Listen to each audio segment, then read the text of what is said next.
Hi, everyone. Welcome to Co-Direct. Today is April 6th, 2022.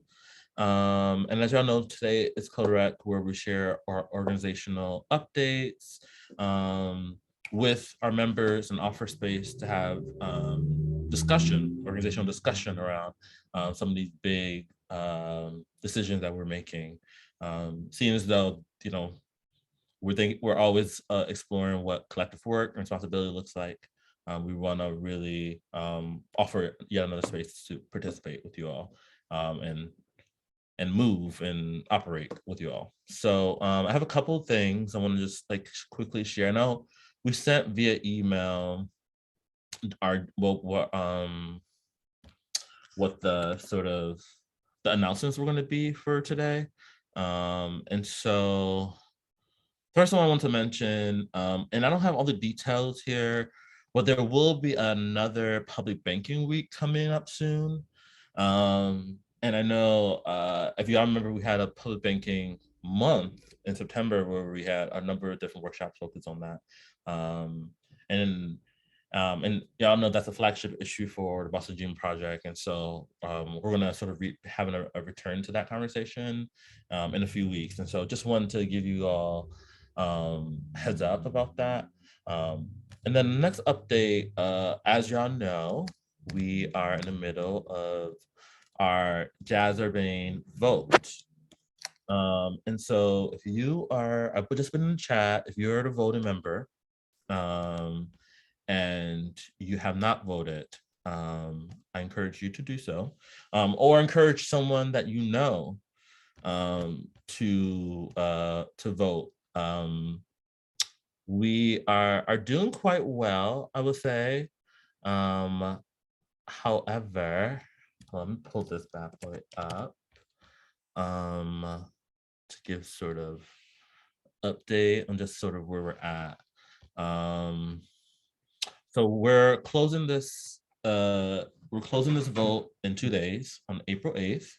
That's why it's paramount that everyone vote. And this is a big vote for us. This is an equity deal with Jazz Urbane. This is our first time doing this. If y'all don't know, this is going to be an event space in the bowling building in Nubian Square. We're going to offer space for musicians and all types of events to happen. And so it's a really exciting opportunity for us. And this is, event space has been a priority or stated as something that the community has wanted and needed. And so we're really sort of addressing a community need directly with this deal. And right now, we need 9 more votes.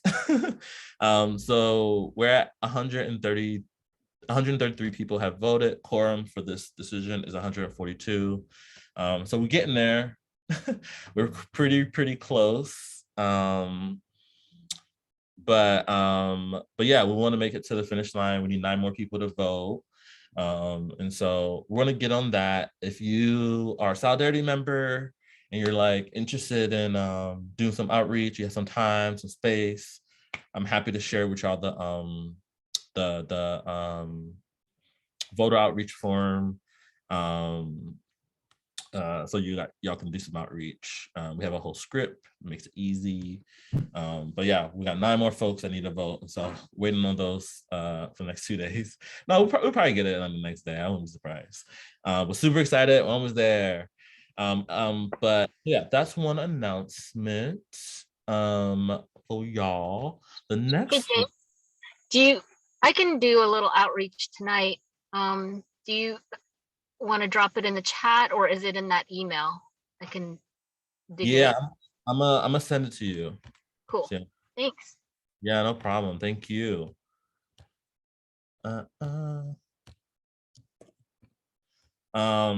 So yeah, so super excited about that. And so next thing I was going to mention to you all, as y'all know, we're fresh out of last month's theme, which was racial capitalism. This month we are going to be focused on Black recreation. And so we wrote, or Sierra actually wrote, I'm assuming wrote a little bit to sort of illustrate this via our wire email, if y'all saw today. No one survives by accident. We have learned to make subsistence an art form, to find glimpses of pleasure against the oasis we call the everyday. It is a long wish for an opening through and against the arbitrary distinction of sacred and secular, yours and mine. The activities required to produce and sustain a life is an act of genius and collaboration. Won't you celebrate with me? This month is all about Black recreation, a term that we use to describe all the ways we work, play, and find joy in public and private space. Our featured guests this month are going to include Counselor Kendra Lara, Lori Lucian, Kijana Rose, Quentin Baker, and Malcolm Tariq. And we're really excited about this month. I think it's going to be a little more, I don't know, lighter than maybe our last couple of themes, in sort of what it's offering, sort of politically, and but just as like striking and important. And I think us exploring how we come together, how we explore joy, how we celebrate, how we relax, and how we like connect each other is just as important. And us really, us imagining ways for us to do that better, and I think is really powerful. And so a lot of these workshops this month sort of explore some of these themes, these ways in which we're just being ourselves as Black people. And so hopefully y'all can join us. The first one starts next week, April 30th with Kendra, and they're sort of every week after that. So yeah, well, there'll be more details coming through. As you guys know, we sort of send out the day before or a couple days before we send out the bio and description. So, and if you guys had any questions about our last months, they're all on YouTube. So if y'all interested in watching them, feel free to check them out there. They're archived there. So yeah, that is April. Super excited about it. And then, so yeah, that's all of our announcements. I'll start with our announcements. Any questions related to anything I mentioned?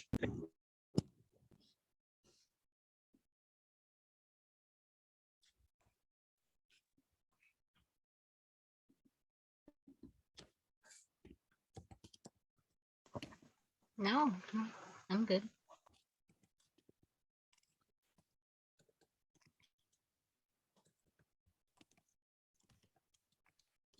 Cool.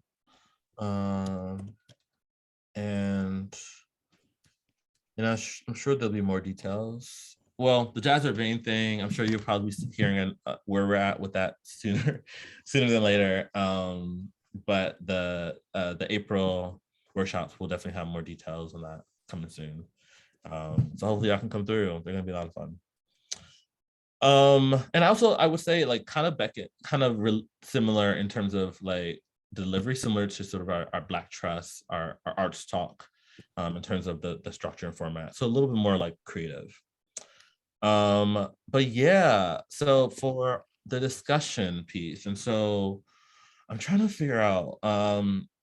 So one thing I'm sure many of y'all have noticed is that we we started making more investments more frequently.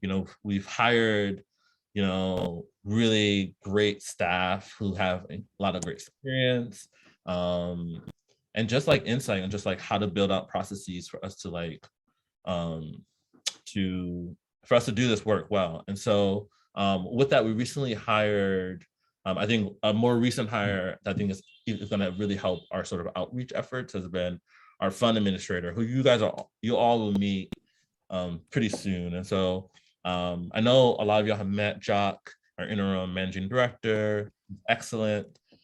He recently hired a fund administrator, Genoa Daly, who is going to assist him directly in managing sort of our fund investment operations, and just like outreach work. And so, you know, with that, they're going to be really making a considered effort to really do some direct outreach with the businesses we love. Businesses on the businesses we love list. And so the businesses we love list is a list of not businesses nominated by community members that they believe, you know, could potentially receive investment or just attention from us. And so, you know, we're going to sort of do our due diligence or engage these businesses more directly. But I think before that happens, I think there was I think the fund team was just thinking that we could share this with y'all to see if y'all know any having contacts at some of these businesses that you think we should connect with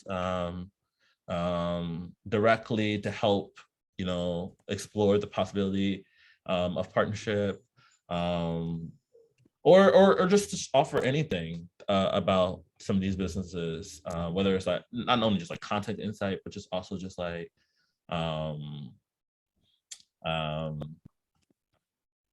yeah, just updates that you think could be helpful before that sort of direct outreach happens.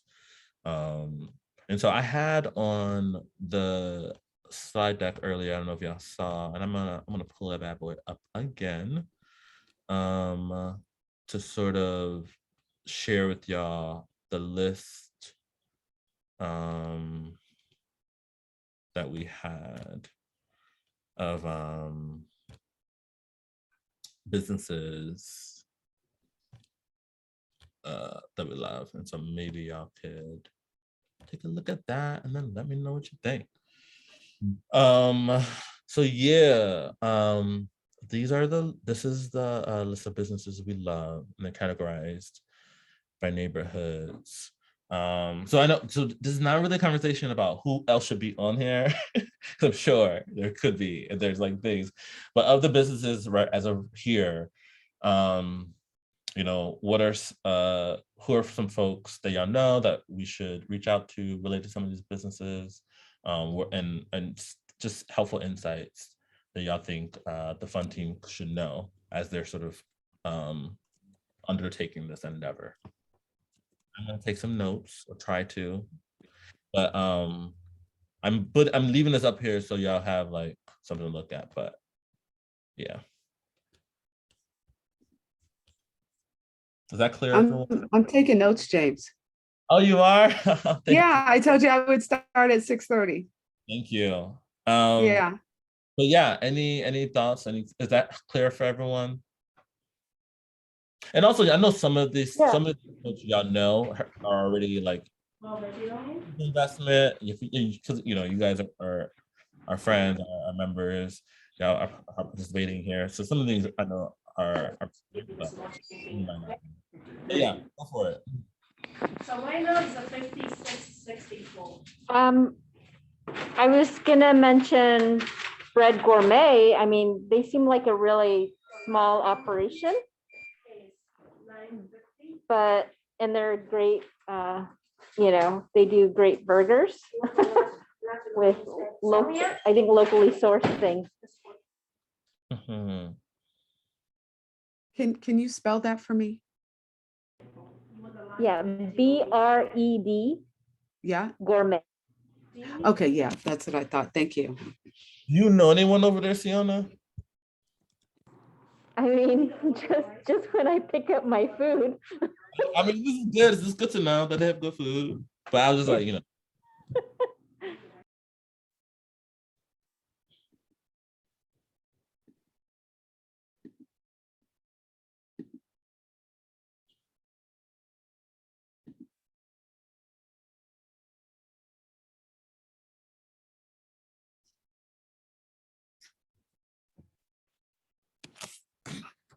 So it's the question of, do we have resources to help support them, whether it's through connections or opportunities, or The question is just like, do you know anyone at these businesses? So this is a list of businesses we love businesses that were nominated by community members. And so, you know, we're about to do some outreach to sort of deeper engage with these businesses And the thought is, do you have any sort of contact connected to some of these businesses? So much has changed since in the pandemic. And so just wondering, just like leaning into our community to see, like, yeah, do they have any contacts or connections or insights that would be helpful related to these businesses that might help, that might lead to potential partnership with us, or not, maybe not. I Okay. have, Oh, I have just one more. What you said? Frugal bookstore. The owners just moved to my block. They live, yeah, and so Clarice. So yes, I can connect you with them. Cool. I don't know who's A, but so were you about to offer something?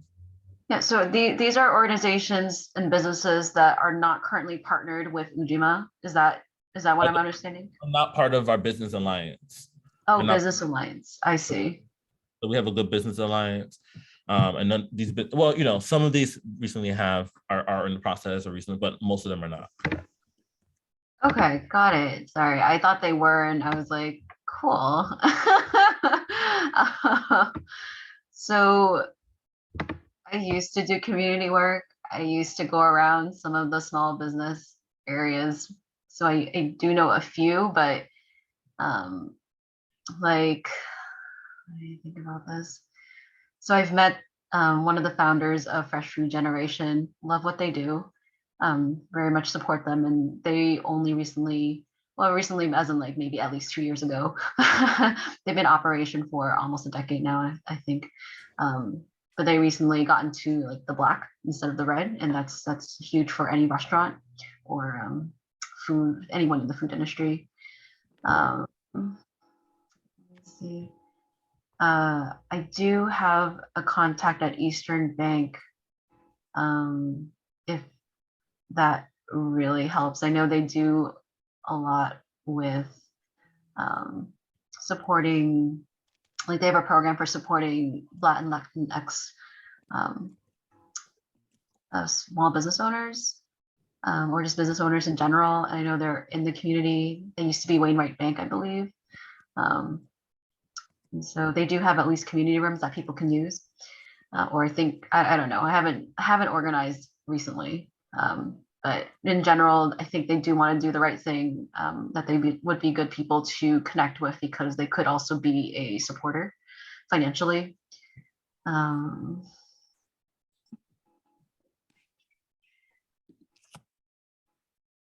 I'm just reading through the list. It's a very long list. I always like what ACE does in Roxbury, Alternative Square Community and an East Environment. I haven't worked with them personally, but their mission really resonates with me. So is DSNI. Yeah, we're friends with those. Okay. For sure. Any of the businesses? Okay, I'm a member. Louise, I'm a member of ACE. are you a member of ACE? Yeah. I have a recommendation for the fund that might work out for kind of a casting a wider net. If they go to each of the main streets for all of the commercial districts, so Hyde Park has a main street. I'm pretty sure JP has one. Roxbury has one. Common Square probably has one. If they go through the main streets, they can have set up meetings perhaps and talk to the directors about, some type of partnership with Ujima. It just might make it easier if you're looking to have a collated list of merchants. Do you know what I'm saying? Because each district is different. Each district will have a different retail mix, and you'll be able to kind of understand the inventory and like move beyond just what businesses, but what potential spaces are empty and what the needs may be to fill those spaces. if that, I don't know if you guys are going, you did mention deeper dive. So, you know, No, that's just kind of one way to look at it. That's, to me, it's probably just a little more comprehensive versus going piecemeal one by one. yeah, that's great idea. I appreciate that, Kai. I think with this here, I think we want to just like honor community knowledge and community sort of insight on like who they say they love and why, as I feel like as a first step before we sort of like just sort of get a general idea of like who is out there. But yeah, I think that's definitely a consideration I'm sure the fund team is probably thinking about. But yeah, I think as we're thinking about build or adding more to the pipeline, I think I think that would be sort of more of a strategy. Whereas like these folks feel like they're like they're sort of up next to sort of the process in our sort of strategy, in our like approach. But yeah. I will say what Kai said about like kind of, I don't think she said exactly like an inventory of the empty spaces, but I think that's a really fascinating different take on, kind of the vacant retail spaces, the front spaces that could be places that Ujima community can kind of grow into, or maybe somehow utilize or leverage or whatever. But that's interesting. And I will offer that this list probably is like 3 years old. So there may be new businesses that cropped up during the pandemic and ones that may have closed. So, but yeah. Yeah, for sure.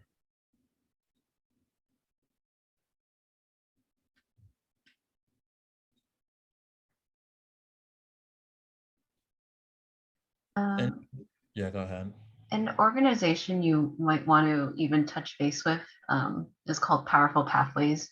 They're in Mattapan.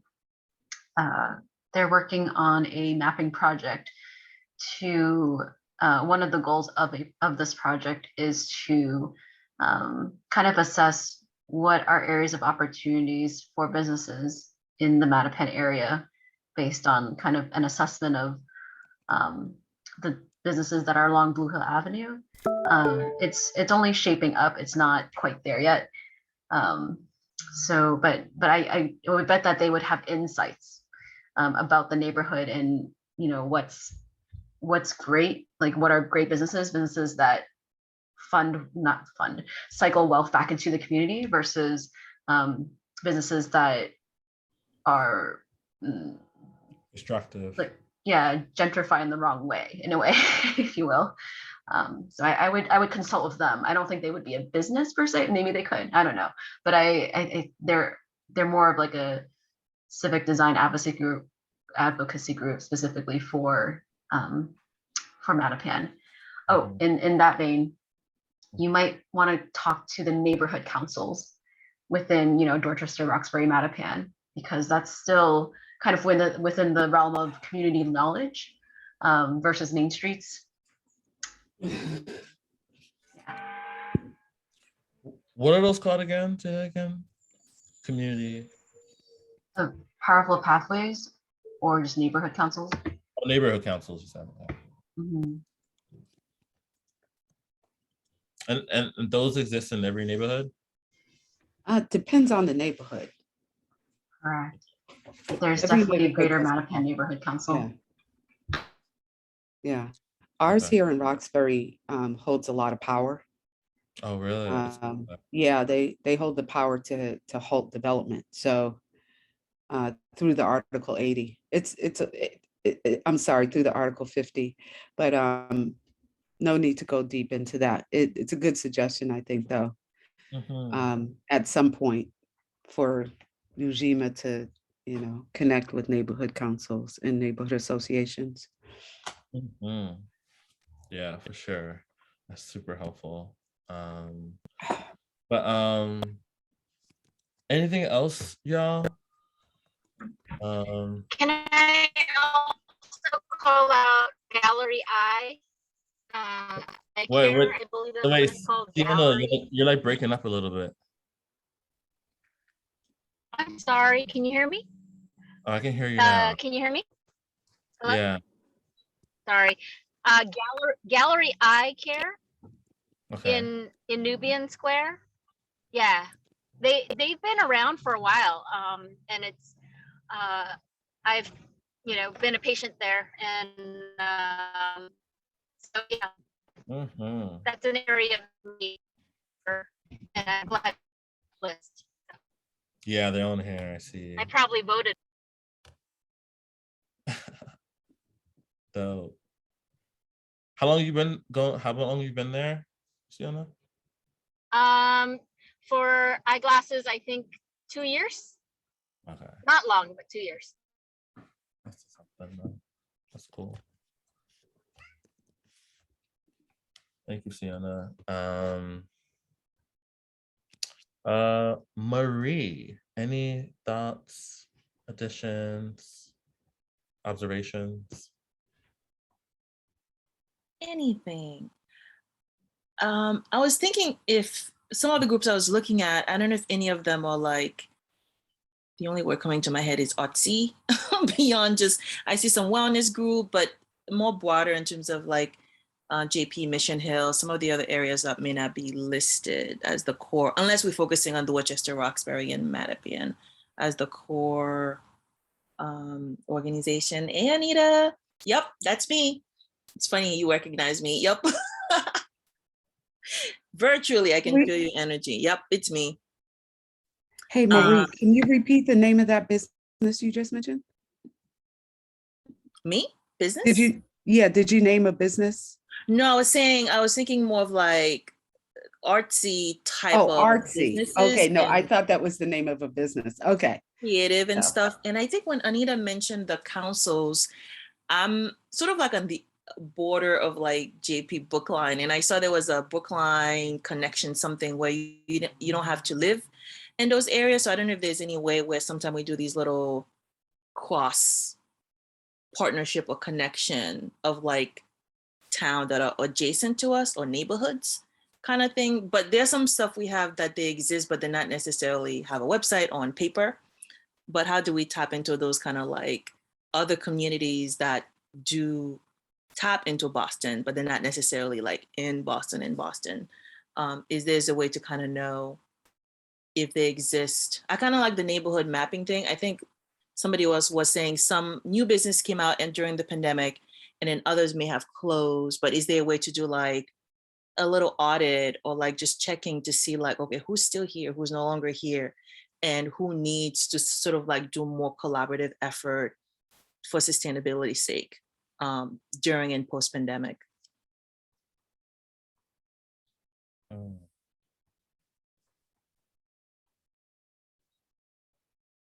Yeah. That would be cool. So hard to get those folks.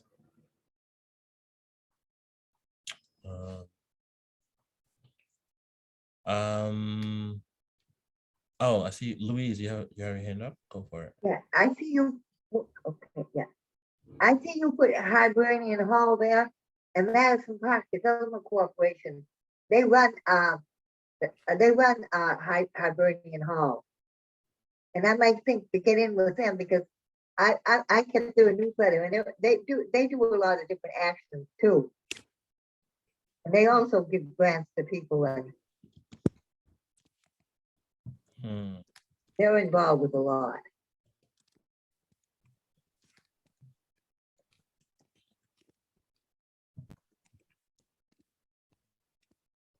Yeah. One other thing, James, I'm part of the Anchor Institutions member team, and I thought I saw something come across with regards to an energy co-op. and I think it's fairly new, so it probably didn't make this list. But I know when we were voting, when we had those assemblies, I'm pretty sure like a, you know, collective or cooperative energy was, and cable was one of the needs that we all voted for, I Mhm. think. So I didn't know if that was something that might be of interest, because it seemed like there was some gaining traction. If you want, I could try to find that info, but I know it didn't, I'm almost sure it's not, the company's not on the list, because that list is a little bit, the company probably didn't exist at that time. Oh, is the company newer, you said? I think it is. All right. Yeah. What's I the think name of it again, Sayona? I'm not sure, but I can Oh, find okay. out when I get home. Okay, I won't list it, but maybe you can follow up with James. Mhm. But it was one of those community needs that we all said Yeah, yes. If yeah, I remember. Yeah. So yeah, for sure. And folks, also, I don't know if you know, there is an opportunity for folks to nominate businesses when they renew their business, their membership. Every year, there's an opportunity to do an individual investment plan. And so if any of y'all haven't done that, if there are businesses that you want to include or to nominate, you always have that opportunity to do that too. And I see in a question here, Marie mentioned, any connection to Mission Hill, or do we count the neighborhood as part of Roxbury? And no, I don't think we do. I just don't think,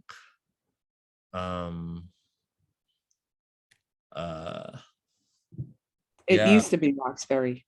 I have a little bitterness around it, so Uh, I won't really share, but you know, it's part of the struggle, man, of it's just part of the struggle. It's how long ago was sad, it? but it used to be Roxbury.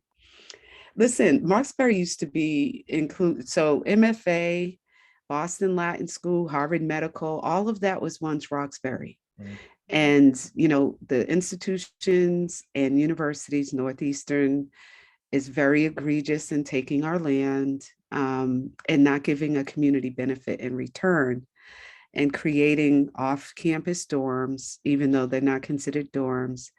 And Mission Hill has really shifted and changed. It used to be very family-oriented, you know, housing traditionally. I mean, it's gone through several dispensations, but my kids went to school there. My husband went to school there in the 80s at Mission Grammar, Mission Hill High School. Like it's changed over the years, the projects.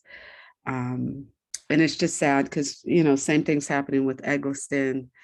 And they encroach on Roxbury's land without, you know, any type of benefit. But I mean, I don't think that we should exclude their businesses. If I had an opinion, I tend to go over there sometime, you know, just but yeah, it's a lot of political like BS and years of it, decades of it. But I feel bad because they are, you know, they have a nice little mix of restaurants and small businesses, and you know what I mean? Like it's kind of like a, you know, it's an alternative and an option for us. But I'm not trying to be all things to all people. And this is your meeting, James. So you direct and guide us. Nah, I appreciate that. You know, I always appreciate local history. You know, I'm a longtime transplant, so you know, I love when I get those nuggets. So I thank you, appreciate that, Kai. And to answer your question, Marie, I feel like we have Mission Hill businesses distinct from Roxbury, as I don't think that we currently, but I can check back with you on that. And then also to answer your question, do we have any youth-led businesses? That's an interesting question. How would you describe like youth-led businesses? Just like a business that's like led by someone between the ages of You being so specific.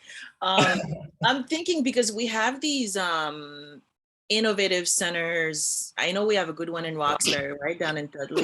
And I was thinking more like youth, like not anything connected where it's like things started by young people in the community. So it could be something they do independently, but a lot of time they may have businesses, but it's not like registered and all that fancy stuff. It might just be like what they're exploring and doing. But I do know we have, well, that's too young.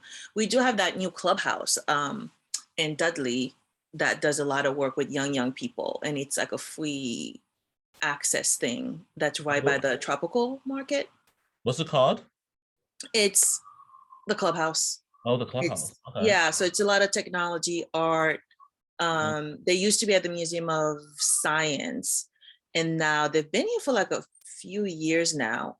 And they do a lot of technology. It's like a mix sort of like art, tech, and different things that the kids are learning at that space. And it's literally right there at the corner, next to the parking lot of Tropical Foods. Okay.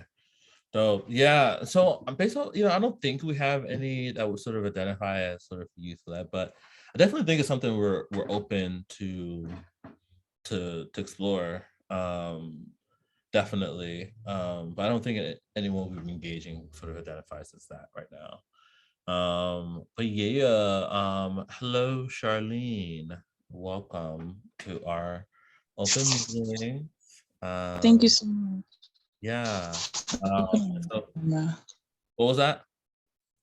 I'm just gonna put on my camera actually because I'm new to the space. I just kind of found out about this.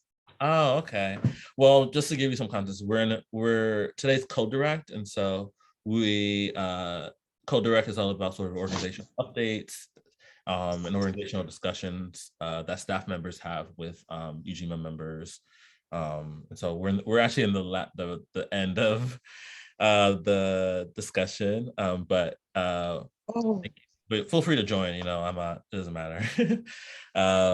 But the second part of our meeting is the arts and culture organizing meeting. Arts and culture organizing. So I don't know, you might be here for that. That starts at 7:15.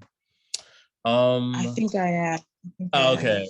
Yeah, that's coming at 7:15. But yeah, this has been great. Honestly, very I don't know, I just appreciate everyone's knowledge and insights and expertise. And hopefully this feels helpful for the fund team and other folks as we're, just building out, as we're just doing more outreach and building out, or I guess just like, building out our pipeline of businesses that are gonna, be voted on.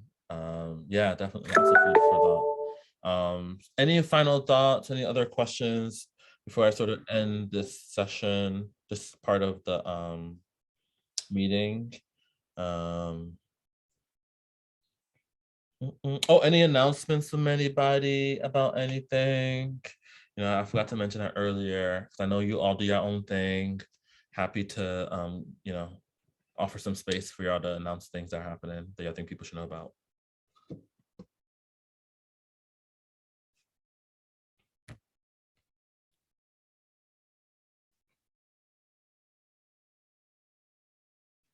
Cool. All righty. Thanks, Hey, y'all. James, how would you like these notes? Do you want me to drop them in the chat or do you want to email them?